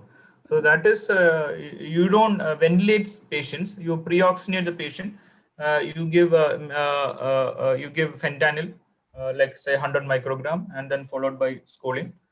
You don't ventilate, but I don't think it would be possible here because the patient already would be very much hypoxemic. Rapid sequence intubation is usually done for patients who are full stomach. So to prevent aspiration and those things, you might use a required pressure and then go for a quicker intubation rather than ventilating patient. It would be difficult in COVID scenario because the patient would desaturate very well because they have little reserve. Their FRs would be very less and even if you give 100% oxygen, they will not be able to maintain oxygenation till 1.5 minutes. That's the time that is required for scoline to act. So that would be difficult, but if you want to try, that is the principle. You give the induction agent as well as the muscle relaxants very fast, almost simultaneously. And after one, without ventilation, you also have a modified rapid sequence intubation where you give gentle ventilation. Okay. So most of the time in COVID patients, we do ventilate, we give scoline, but they might have a risk of aspiration that is there. Sir, can you please elaborate on nutrition on patients on invasive ventilation? Yes, you have to start enteral feeding as soon as possible.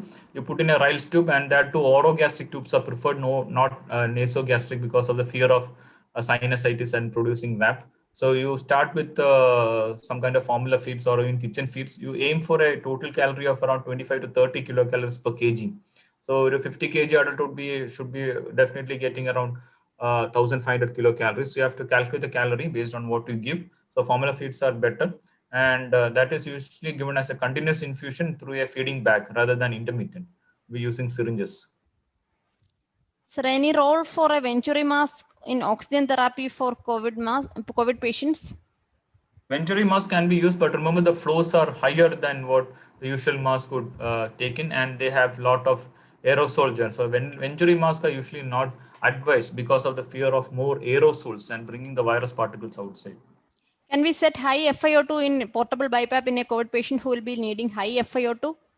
Yeah, the FiO2 is not directly set on BiPAP machine. I forgot to mention that.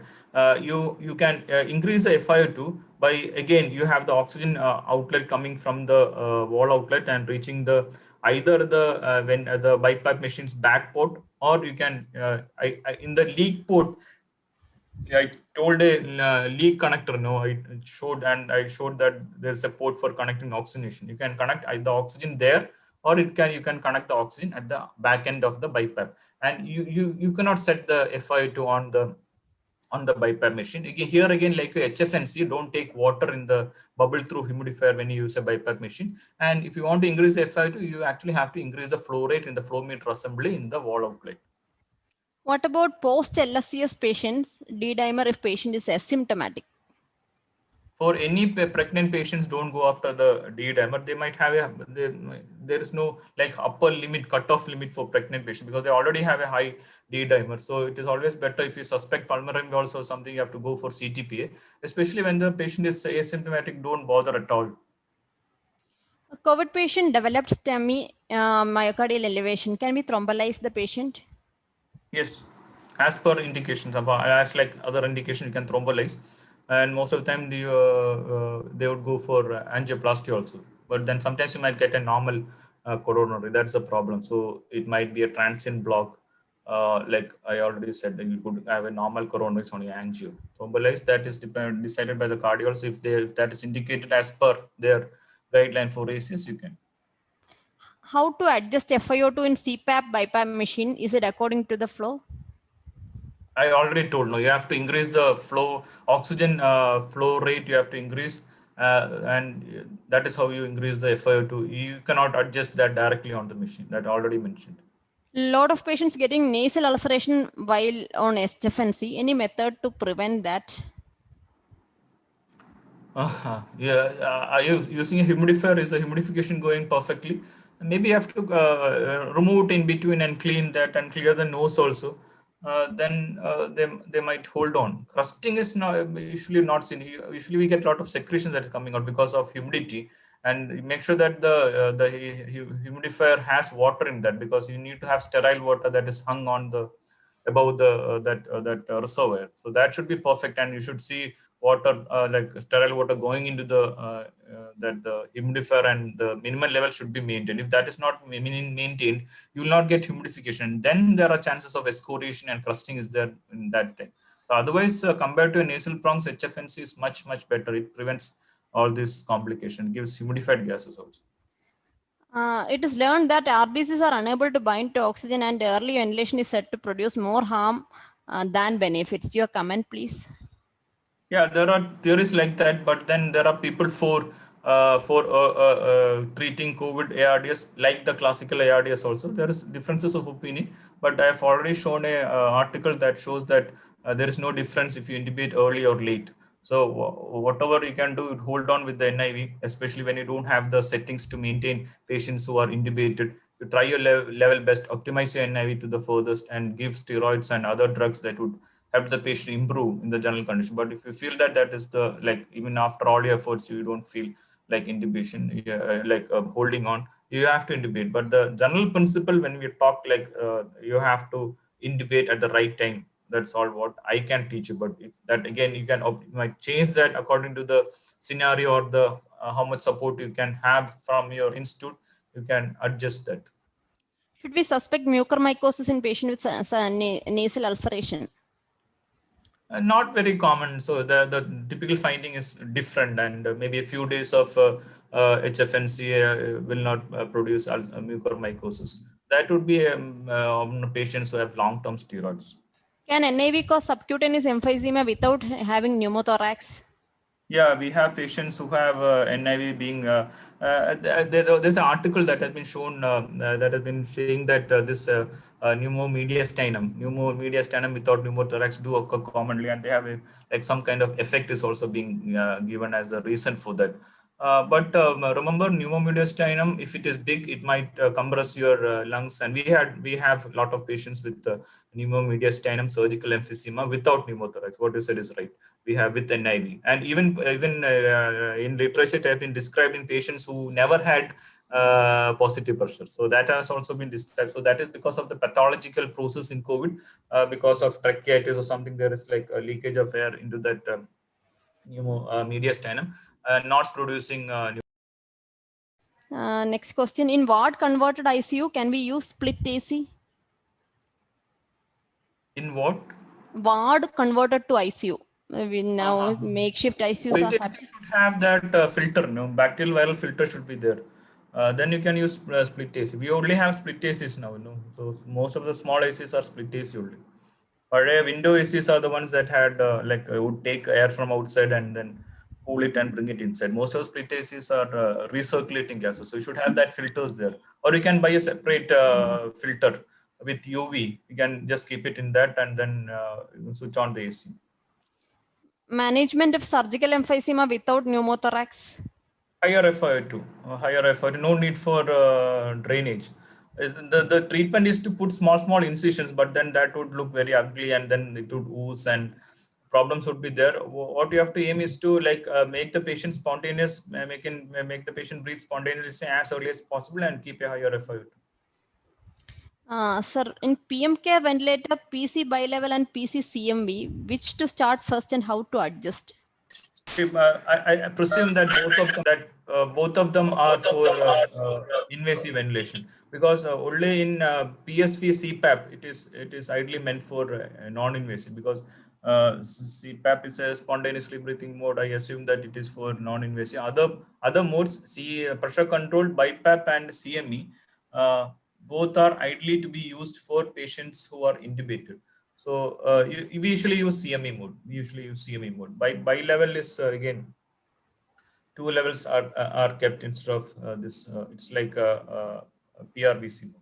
PRVC, airway pressure release mode, where you have a high pressure and a low pressure, and you have a TI and T low. And that has been found to be useful in some patients with ARDS. It is always easy to keep things very simple. Go for A-bar CME or CME mode. PCV, that is a mode that we should use when you start ventilation, and then switch over to pressure support mode when the patient is venable. Some centers are advising oxygen delivery by Bain circuit and NIV mask. Is it useful? Bain circuit, that the video I also saw, but that's very similar to our NRB, but maybe it will add on to your resistance. And remember, Bain circuit is not very useful for spontaneous breathing patients, because you need very high flows in Bain circuit. That is again oxygen wasting. It's almost similar to its functional analysis would be similar to a non-rebreathing mask. I think if you're comfortable with non-rebreathing mask, that would be better, because Bain circuit spontaneous breathing, you need around 2.5 to 3 times a minute ventilation of flow. Fresh gas flow should come that much. So that is actually, it's not very efficient during spontaneous breaths in Bain circuit. Sir, നമ്മളിപ്പോ NRB ഉപയോഗിക്കുകയാണെങ്കിൽ non breathing mask ഉപയോഗിക്കുകയാണെങ്കിൽ flow less than 5 keep ചെയ്തൂടെ? ഇല്ല, അതിൽ less than 5 keep ചെയ്ത് അതിന്റെ functionality effect ചെയ്യും. കാരണം See, whatever gases that come into the bag during exhalation and expiratory pause would be inhaled by the patient during the next inspiration, and that should occur. You should have the gases accumulating in the bag. Then only he will get the peak inspiratory flow rate, and higher FiO2. So that is the principle on which it works. So if you keep the flow rate high, the bag will not remain inflated. Sir, if COPD patient, that will be a benefit for rebreathing. No. In COPD patients, the best one would be without COVID. In COPD patients without COVID, the best one would be a Venti mask, which can give fixed FiO2. That does not mean a high FiO2. Low FiO2 can be given, but it's a fixed performance device. So Venti mask would be preferred in COPD patients. I don't think COPD would have any added advantage by giving a NRB mask, because NRB mask is usually meant for giving higher FiO2s. COPD patients don't need higher FiO2s. They just need their saturation of around 88% only. ഒരു question, നമുക്കിപ്പോ home care 7 days കൂടുതൽ symptoms ഉള്ള പേഷ്യൻസിന് നമുക്കിപ്പോ ബെഡിനൊക്കെ കുറച്ച് താമസം വരുന്നത് കൊണ്ട് ഓറൽ സ്റ്റീറോയിഡ് ഒക്കെ സ്റ്റാർട്ട് ചെയ്യാനുള്ള ഗൈഡ് ലൈൻ ഉണ്ട്. അപ്പൊ ഈ മ്യൂക്കോർമൈക്കോസിസിനെ പറ്റിയുള്ള ഒത്തിരി പാനിക് ഇപ്പൊ നമ്മുടെ ചുറ്റുമുണ്ട്. അപ്പൊ എങ്ങനെയുണ്ട് നിങ്ങളുടെ എക്സ്പീരിയൻസിൽ മ്യൂക്കോർമൈക്കോസിസ് കാണുന്നുണ്ടോ? നമുക്ക് കാണുന്നുണ്ടോ? Mucormycosis is one thing that you would consider in patients who are on long-term steroids. I don't think I have seen Arvindum COVID in the സമയം കണ്ടോന്ന് അറിയത്തില്ല. പോസ്റ്റ് കോവിഡിൽ ഞങ്ങൾ കാണുന്നില്ല. പോസ്റ്റ് കോവിഡിൽ ഞങ്ങൾ അധികം കാണുന്നില്ല. പക്ഷെ ഇത്രയും ഇതൊരു വലിയ പാനിക് ആയിട്ട് ഒരുപാട് കോൾസ് വരുന്നുണ്ട്. അപ്പൊ നമുക്ക് ഈ ഓറൽ സ്റ്റീറോയിഡ് ചെയ്യേണ്ട സമയത്ത് കൊടുക്കാനുള്ള ഒരു ബുദ്ധിമുട്ട് ഇത് കാരണം വരുന്നുണ്ട്. അപ്പൊ നമ്മുടെ എക്സ്പീരിയൻസ് ഒന്ന് ഷെയർ ചെയ്യാൻ വേണ്ടിട്ട് ചോദിച്ചതാണ്. The things are very simple. Please give steroids so as to keep the patient alive. Mucormycosis, we can treat that now. So there is option for treatment for mucormycosis. Don't withhold steroids just for the fear of patients developing mucormycosis. Don't hold steroids. Please give steroids. Sir, 1 second. Sir, okay. I did a thesis on mucormycosis. The uncontrolled long-term diabetic is the main cause of most common case of mucormycosis. Otherwise, the short-term treatment of steroids, it will not affect, sir. Okay. Sir, അതാണ് നമുക്ക് നമ്മുടെ ആൾക്കാരെ ഇത്രയും രോഗികളെ treat ചെയ്ത് നമ്മുടെ doctors എത്ര mucormycosis കാണുന്നു എന്നുള്ള ഒരു എക്സ്പീരിയൻസ് ആണ് ആൾക്കാർക്ക് കോൺഫിഡൻസ് കൊടുക്കേണ്ടത്. അതുകൊണ്ടാണ് ഈ ചോദ്യം ഞാൻ ഇവിടെ ചോദിച്ചത്. Dr. Deep, I am Dr. Shahjahan from Alappuzha. See, steroids is indicated as Professor Sir said. നമ്മള് വെറുതെ ഈ മ്യൂക്കോർമൈക്കോസിസ് എന്നുള്ള മീഡിയ കവറേജ് വായിച്ചിട്ട് ആൾക്കാർ പേടിക്കുകയാണ്. ഞാനൊക്കെ എന്റെ കരിയറിൽ 1-2 കേസാണ് മ്യൂക്കോർമൈക്കോസിസ് കണ്ടുള്ളത്. അത് ഈ പറഞ്ഞ പോലെ very uncontrolled diabetes mellitus prolonged immuno suppression ഇങ്ങനെയൊന്നും വരത്തില്ല. നമ്മൾ സാറ് പറഞ്ഞ പോലെ തന്നെ നമ്മൾ മ്യൂക്കോർമൈക്കോസിസ് പേടിച്ച് സ്റ്റീറോയിഡ് കൊടുക്കാതിരുന്നുള്ള അവസ്ഥ ആലോചിച്ച് നോക്കിക്കേ. അത് നമ്മൾ വളരെ ലോ ഡോസ് ആണ് നമ്മൾ കൊടുക്കുന്നത്. ഇതിന്റെ ആദ്യ ഘട്ടത്തിലല്ലാതെ പിന്നെ നമ്മൾ വളരെ ലോ ഡോസ് ആണ് കൊടുക്കുന്നത്. Nothing like that. Let me ask, കേരളത്തിൽ ഇതേവരെ നമ്മൾ എത്ര മ്യൂക്കോർമൈക്കോസിസ് കണ്ട് for the last 1 year? Anyway, I am also in charge of post-COVID clinic in Alappuzha. I didn't see even a single case of mucormycosis. And what in Kerala for the last year, how much mucormycosis we diagnosed? And that not in COVID, in COVID. Maybe you have seen in organ rejection, organ transplant cases, and many other cases, malignancy cases we have seen. Not in COVID. Any role of nebulizer to supply oxygen? Nebulizers are aerosol generating. Maybe the thing came from we have a narrow nozzle in the nebulizer, so that will act as a Venturi.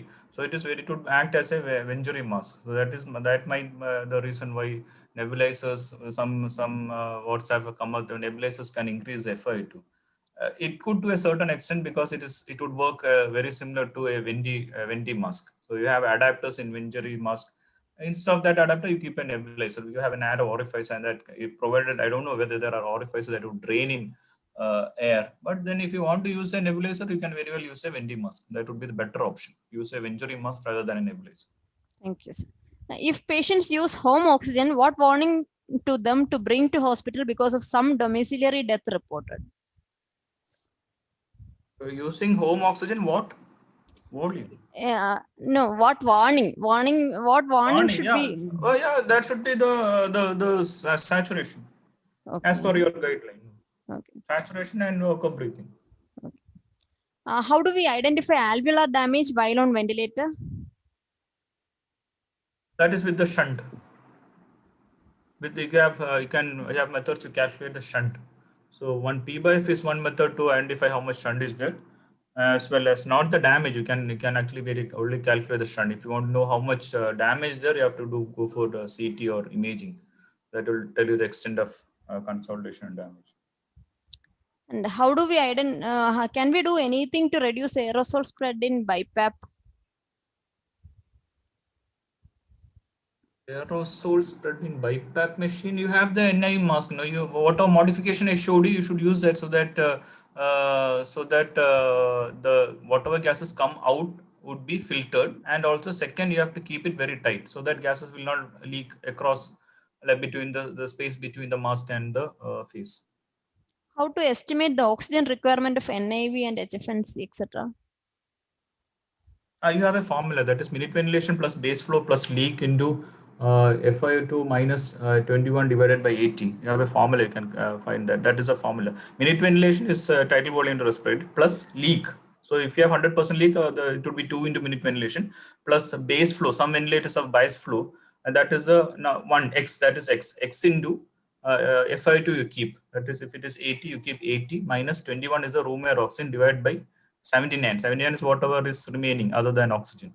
You have a formula to calculate the oxygen consumption on ventilators. That is how we calculate the oxygen requirement for a patient on ventilator, on NIV, as well as for HFNC. Definitely the whatever oxygen you keep on the flow meter would be the oxygen consumption. What about TAP morphine dose? Morphine is usually given for palliative critical care, and that is for analgesia. We don't give morphine for sedation in ICU patients because the absorption, all those things would be very erratic, and it might not have a works breathing കുറയ്ക്കാൻ വേണ്ടിയിട്ട് IV morphine കൊടുക്കുന്നിടത്ത് tab morphine എന്തെങ്കിലും role ഉണ്ടോ എന്ന് ചോദിച്ചാണ് അനിൽ. എനിക്ക് tab മോർഫിനെ പറ്റി experience ഇല്ല. We usually give small doses of morphine that is also always titrated.